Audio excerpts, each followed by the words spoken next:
नमस्कार दोस्तों, मैं भावनी मिश्रा फिर से आपके साथ हूँ एक नए वीडियो के साथ।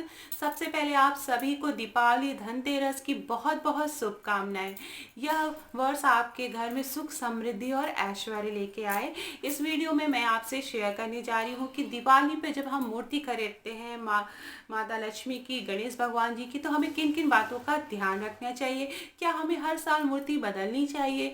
तो ये सारी बातें मैं आपसे शेयर करूँगी। तो सबसे पहले जब भी हम मूर्ति खरीदने जाते हैं तो हमें क्या क्या बातों का ध्यान रखना चाहिए। तो पहले मैं गणेश भगवान जी की मूर्ति के बारे में बताऊंगी कि गणेश भगवान जी की मूर्ति खरीदते समय हमें क्या देखना चाहिए। तो सबसे पहली बात कि गणेश भगवान जी की मूर्ति में जो भगवान जी की सूंड है वो बाईं ओर मुड़ी हुई होनी चाहिए, दाहिनी तरफ मुड़ी हुई नहीं होनी चाहिए, बाईं तरफ मुड़ी होनी चाहिए। दूसरी बात कि गणेश भगवान जी की सूंड कई बार 2-3 बार घूमी हुई होती है, तो इस तरह की मूर्ति नहीं खरीदनी चाहिए।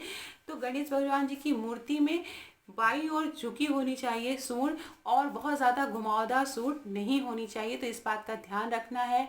दूसरा, गणेश भगवान जी के हाथों में मोदक लड्डू होना चाहिए, हाथ भरे होने चाहिए, खाली हाथ की मूर्ति नहीं लेनी चाहिए। तो आप ध्यान से देखिए, भगवान के जो हाथ है उसमें मोदक रखा होना चाहिए, तो इस बात का ध्यान रखना है। तीसरी बात कि जब भी आप मूर्ति लाएं गणेश भगवान जी की, उसमें मूसक, या तो वो मूसक वाहन पे बैठे हों या उसमें मूसक जरूर बना हो, इस बात का ध्यान रखें। जब भी मूसक साथ में होता है तो आपकी जो भी मनोकामनाएं होती हैं, आप जो भी भगवान गणेश के सामने इच्छा रखते हैं, वो आपकी पूर्ण होती है, ऐसी मान्यता है।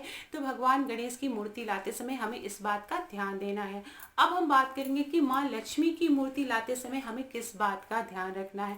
तो ये बात, एक जो पहली बात है वो तो हम सबको पता है कि कभी भी खड़ी हुई माँ लक्ष्मी की फोटो नहीं लानी चाहिए। ऐसा माना जाता है कि खड़ी हुई माँ की फोटो लाने से या मूर्ति लाने से माँ लक्ष्मी चली जाती हैं, तो इस बात का ध्यान रखना है। जब भी मूर्ति लाएं आप बैठी हुई लाएं। दूसरी चीज की वीडियो देखिए और अगर पसंद आए तो मेरे चैनल को प्लीज़ सब्सक्राइब करिएगा। यहाँ रेड बटन पे क्लिक करेंगे तो बगल में बेल आएगी, बेल पे क्लिक करेंगे तो कभी भी माँ लक्ष्मी की जो मूर्ति है वो उल्लू पे बैठी हुई नहीं लानी चाहिए। हमेशा कमल पर विराजमान माँ लक्ष्मी की मूर्ति लानी चाहिए, क्योंकि जो उल्लू पे बैठी हुई माँ लक्ष्मी की मूर्ति होती है वो माँ काली का प्रतीक मानी जाती है, काली लक्ष्मी का प्रतीक मानी जाती हैं। तो घर में आपको शांति और सुख चाहिए रहता है, तो हमेशा कमल पर विराजमान माँ लक्ष्मी की मूर्ति ही घर में लाए।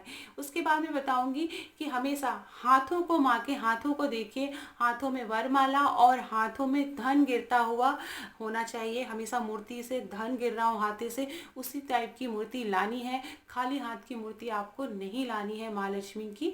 तो इस तरह से गणेश भगवान जी और माँ लक्ष्मी की मूर्ति जब भी आप मार्केट जाएं खरीदें, तो इन बातों का आप विशेष ध्यान रखें, क्योंकि जो भी मूर्ति हम लाते हैं उसे साल भर तक रखते हैं, पूजते हैं, आप उसे बीच में बदल नहीं सकते हैं। इसलिए छोटी छोटी बातों का ध्यान रखकर आप मूर्ति लाएंगे तो घर में सुख समृद्धि और ऐश्वर्य बना रहेगा, सुख शांति बनी रहेगी। अब बात करेंगे कि बहुत से लोगों ने पूछा है कि हर साल हम मूर्ति लाते हैं। तो ये परंपरा जो है वो वर्षों से चली आ रही है कि हर साल नई मूर्ति लाई जाती है, क्योंकि मूर्ति जो है वो 1 साल तक रखने पर थोड़ी सी पुरानी हो जाती है, कुछ उसमें प्रॉब्लम आ जाती है। तो इस तरह हर साल नई लक्ष्मी की, गणेश भगवान और लक्ष्मी जी की पूजा की जाती है। ऐसा माना जाता है कि नई मूर्ति लाने से घर में नई ऊर्जा का संचार होता है, घर में पॉजिटिव एनर्जी आती है, तो इसलिए नई मूर्ति लाई जाती है। लेकिन बहुत से लोग चांदी के गणेश लक्ष्मी जी भी रखते हैं और उसी चांदी के गणेश लक्ष्मी जी की पूजा हर साल करते हैं, तो वो भी मान्यता सही है। लेकिन अगर आप मिट्टी की मूर्ति ला रहे हैं तो उसे आपको हर साल बदलना है। आप अगर किसी धातु की मूर्ति आप पूजा करते हैं हर साल, तो उसे हर साल बदलने की ज़रूरत नहीं होती है। एक बात मैं और बता दूं, जब भी आप नई मूर्ति आप रखते हैं तो पुरानी मूर्ति को आप विसर्जित कर दें, तो इस तरह से आप पूजा करते हैं। तो आशा करती हूँ आपको मेरा वीडियो पसंद आया होगा। मूर्ति खरीदते समय इन बातों का आप ध्यान रखें। धनतेरस के दिन मूर्ति ज़रूर खरीदें। धनतेरस के दिन शुभ मुहूर्त में मूर्ति खरीदना बहुत ही शुभ माना जाता है। इसी के साथ ये वीडियो एंड करती हूँ। बहुत बहुत धन्यवाद ये वीडियो देखने के लिए। मेरे चैनल पर अगर आप नए हैं तो मेरे चैनल को प्लीज़ सब्सक्राइब कर लीजिएगा, लाइक और कमेंट ज़रूर करिएगा कि कैसा लगा video. Thank you for watching.